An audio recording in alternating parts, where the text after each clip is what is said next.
Shalom Bapak Ibu yang diberkati Tuhan, puji Tuhan kita dapat berjumpa kembali.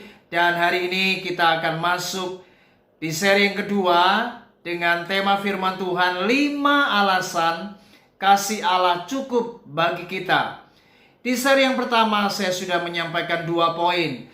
Dan di seri yang kedua ini saya akan menyampaikan 3 poin selanjutnya. Nah, poin yang ketiga saudara, mari kita lihat di dalam Yohanes pasal yang ketiga ayat 16, firman Tuhan berkata, "Karena begitu besar kasih Allah akan dunia ini, sehingga ia telah mengaruniakan anaknya yang tunggal, supaya setiap orang yang percaya kepadanya tidak binasa, melainkan beroleh hidup yang kekal." Bapak Ibu, dari ayat ini saya menyimpulkan yang ketiga, mengapa kasih Tuhan cukup bagi kita? Karena alasannya, kasih Tuhan sangat besar. Inilah yang luar biasa.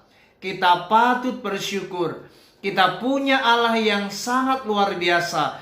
Kasihnya amat besar bagi kita. Ia nyatakan bagaimana Ia turun ke dunia ini. Allah telah mengaruniakan anaknya yang tunggal, yaitu Yesus Kristus.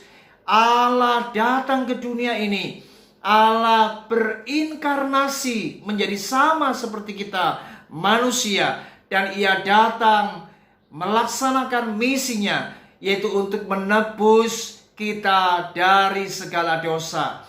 Ia datang untuk menyelamatkan kita dari hukuman yang kekal. Saudara, inilah kasih Allah yang sangat besar. Di mana kasih-Nya yang besar ini Ia nyatakan, Ia buktikan dengan pengorbanannya yang besar. Ia rela mati di atas kayu salib untuk membayar setiap dosa-dosa kita. Karena upah dosa itu maut. Dan oleh karena darah Kristus, maka kita semua diampuni, kita semua dibebaskan, dan kita beroleh kehidupan yang kekal. Yang keempat Bapak Ibu, mari kita lihat Keluaran pasal 34 ayat yang ke-7. Yang meneguhkan kasih setianya kepada beribu-ribu orang yang mengampuni kesalahan, pelanggaran dan dosa, tetapi tidaklah sekali-kali membebaskan orang yang bersalah dari hukuman, yang membalaskan kesalahan bapa kepada anak-anaknya dan cucunya, kepada keturunan yang ketiga dan yang keempat. Saudara, ini sungguh luar biasa poin yang keempat ini. Karena ternyata kasih Tuhan itu sungguh adil. Saudara, Allah memang mengasihi kita. Allah mengampuni kita dari segala kesalahan dan segala pelanggaran kita. Namun kita harus ingat, Allah itu Allah yang adil. Kasih-Nya itu sungguh adil.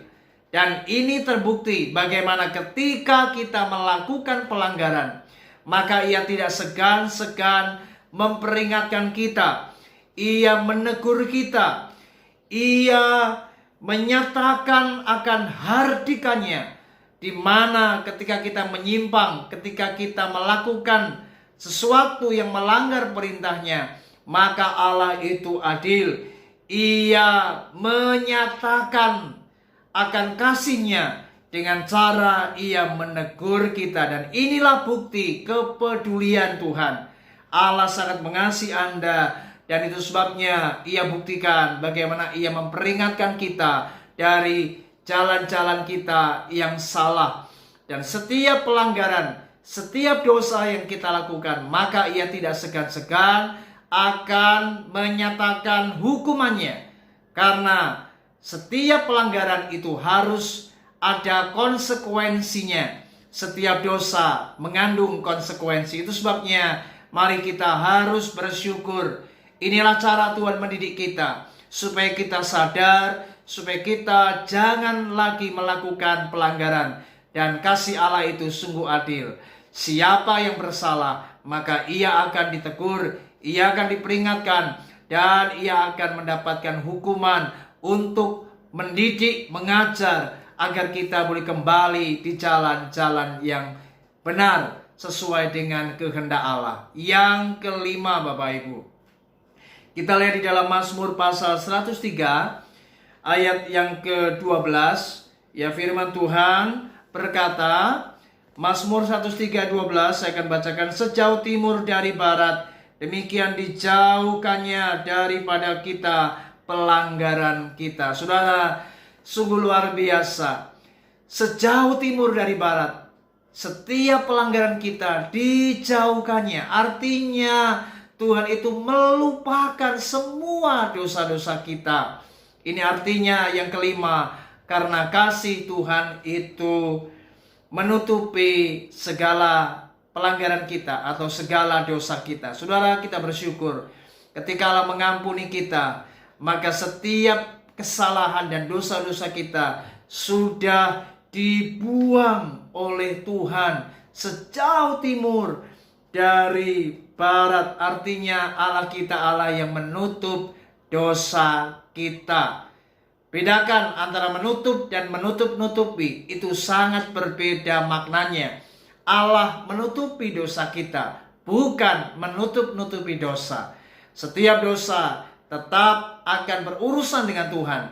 Namun ketika kita mau sungguh-sungguh datang kepadanya, kita mau bertobat, kita mau minta ampun, maka kasih-Nya itu dinyatakan bagaimana setiap pelanggaran kita dibuang oleh Allah dan diampuninya segala dosa kita. Dan itu artinya Allah kita melupakan setiap kesalahan yang sudah kita lakukan. Sungguh luar biasa.